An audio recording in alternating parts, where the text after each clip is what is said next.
പോയിടാം നാം യേശുവിനായി സാക്ഷികളായിടാം. പോയിടാം നാം. A reading from the first book of Macabees, chapter 10. Revolt of Alexander Epiphanes. In the 160th year, Alexander Epiphanes, son of Antiochus, landed and occupied Ptolemais. They welcomed him, and there he began to reign. When King Demetrius heard of it, he assembled a very large army and marched out to meet him in battle. Demetrius sent Jonathan a letter in peaceable words to honor him, for he said to himself, "Let us act first to make peace with him before he make peace with Alexander against us, for he will remember all the wrongs that we did to him and to his brothers and his nation." So Demetrius gave him authority to recruit troops, to equip them with arms, and to become his ally. And he commanded that the hostages in the citadel should be released to him. Then Jonathan came to Jerusalem and read the letter in the hearing of all the people and of those in the citadel. They were greatly alarmed when they heard that the king had given him authority to recruit troops. But those in the citadel released the hostages to Jonathan, and he returned them to their parents. And Jonathan took up residence in Jerusalem and began to rebuild and restore the city. He directed those who were doing the work to build the walls and encircle Mount Zion with squared stones for better fortification, and they did so. Then the foreigners who were in the stronghold that Pekahiah had built fled. All of them left their places and went back to their own lands. Only in Bethsur did some remain, who had forsaken the law and the commandments, for it served as a place of refuge. Now King Alexander heard of all the promises that Demetrius had sent to Jonathan, and he heard of the battles that Jonathan and his brothers had fought, of the brave deeds that they had done, and of the troubles that they had endured. So he said, "Shall we find another such man? Come now, we will make him our friend and ally." And he wrote a letter and sent it to him in the following words: Jonathan becomes high priest. King Alexander to his brother Jonathan, greetings. We have heard about you that you are a mighty warrior and worthy to be our friend. And so we have appointed you today to be the high priest of your nation. You are to be called the king's friend, and you are to take our side and keep friendship with us. He also sent him a purple robe and a golden crown. So Jonathan put on the sacred vestments in the 7th month of the 160th year at the festival of booths, and he recruited troops and equipped them with arms in abundance. When Demetrius heard of these things, he was distressed and said, "What is this that we have done? Alexander has gotten ahead of us in forming a friendship with the Jews to strengthen himself. I also will write them words of encouragement and promise them honor and gift, so that I may have their help." So he sent a message to them in the following words: A letter from Demetrius to Jonathan. King Demetrius to the nation of the Jews, greetings. Since you have kept your agreement with us and have continued friendship with us and have not sided with our enemies, we have heard of it and rejoiced.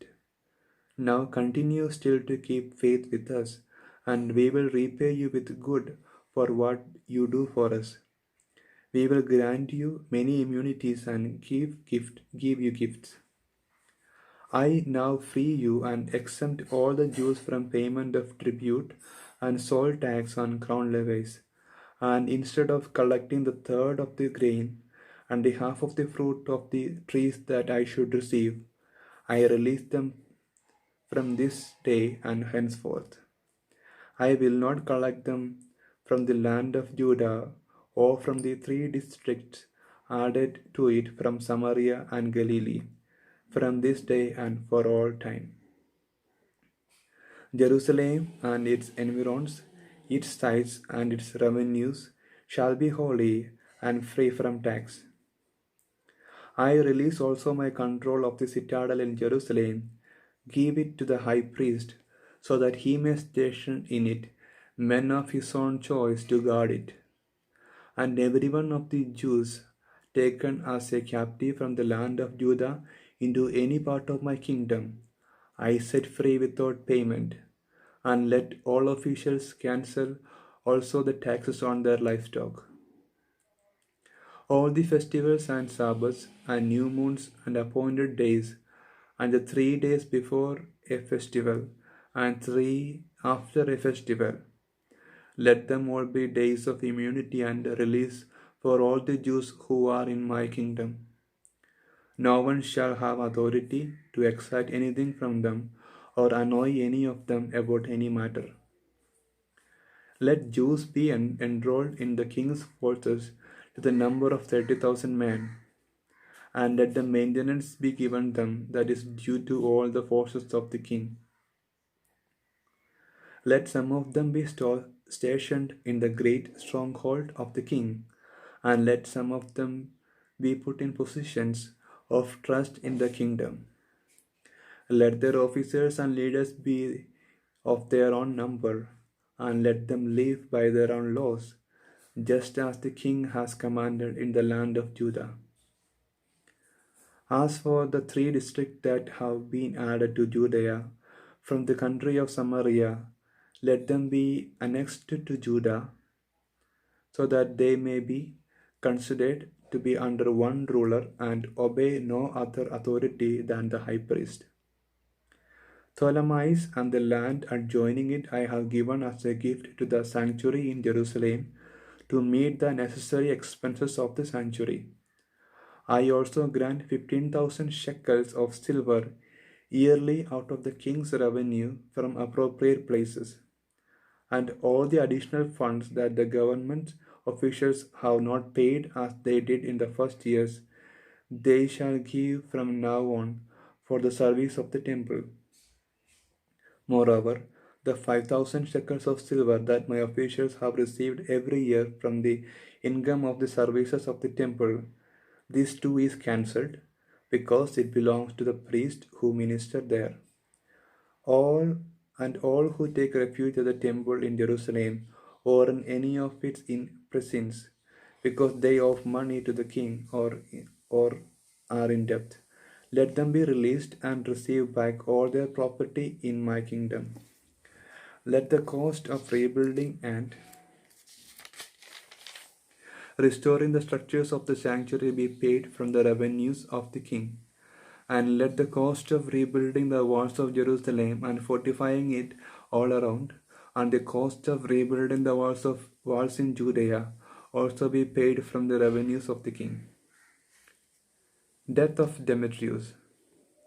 When Jonathan and the people heard these words, they did not believe or accept them, because they remembered the great wrongs that Demetrius had done in Israel and how much he had oppressed them.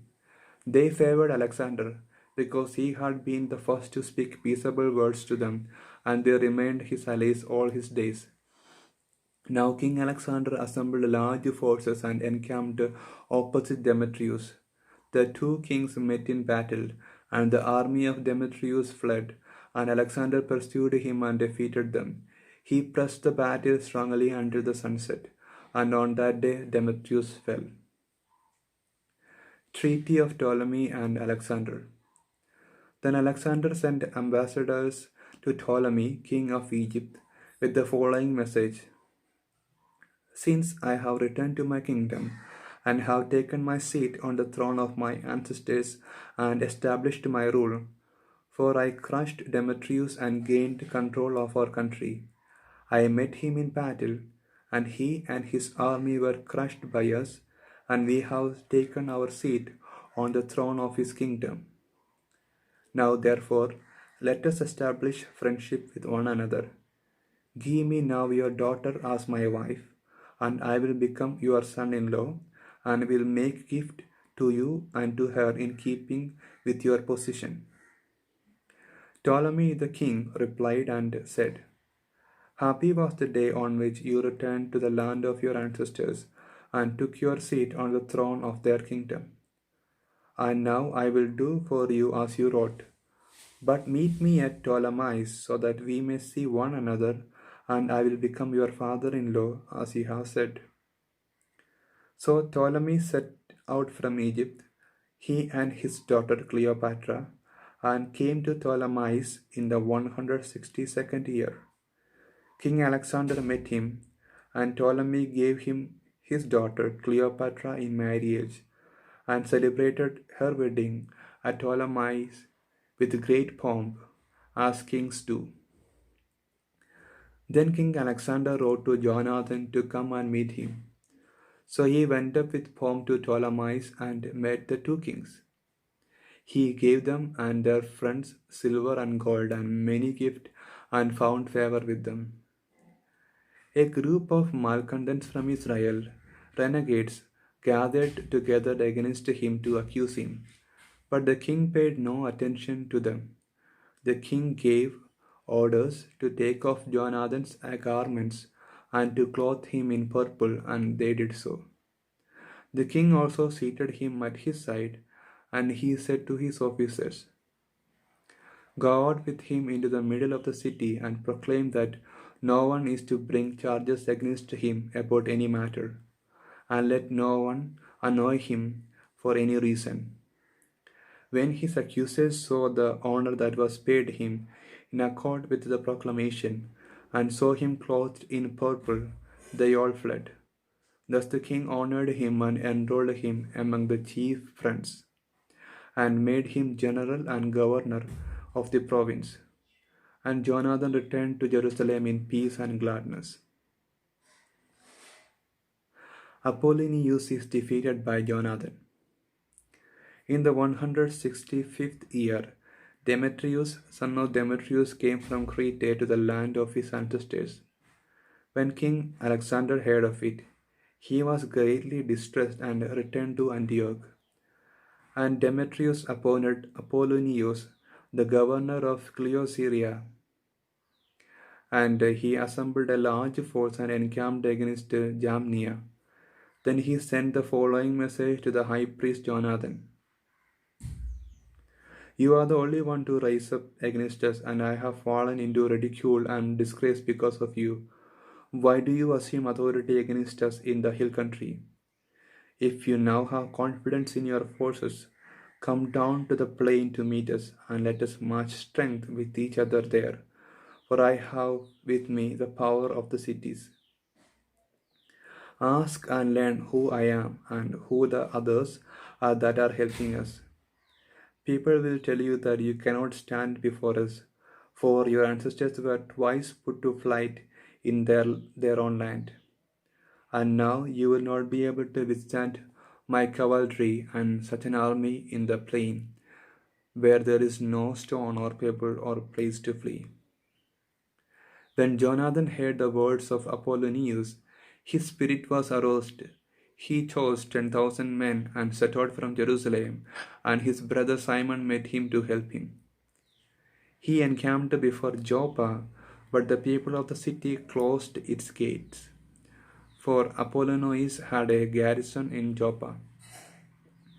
So they fought against it, and the people of the city became afraid and opened the gates, and Jonathan gained possession of Joppa.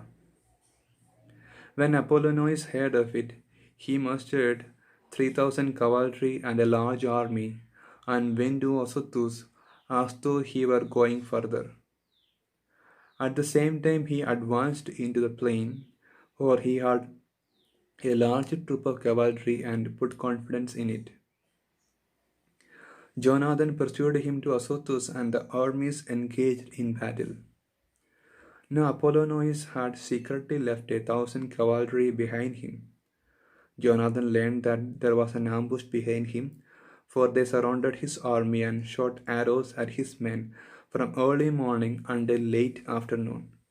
But his men stood fast, as Jonathan had commanded, and the enemy's horses grew tired. Then Simon brought forward his forces and engaged the flank in battle. They were overwhelmed by him and fled, and the cavalry was dispersed in the plain.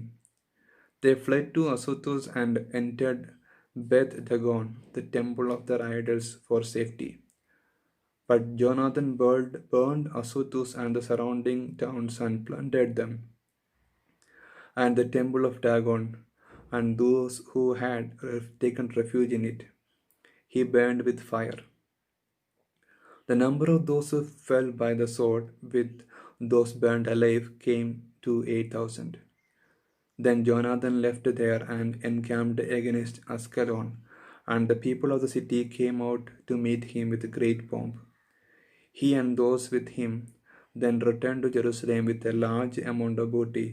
When King Alexander heard of these things, he honored Jonathan still more, and he sent to him a golden buckle, such as it is the custom to give to the king's kinsmen. He also gave him Akron and all its environs as his possession. This is the word of the Lord. പോയിടാം നാം ലോകം മുഴുവനും പോയിടാം സുവിശേഷവുമായി പോയിടാം നാം യേശുവിനായി സാക്ഷികളായി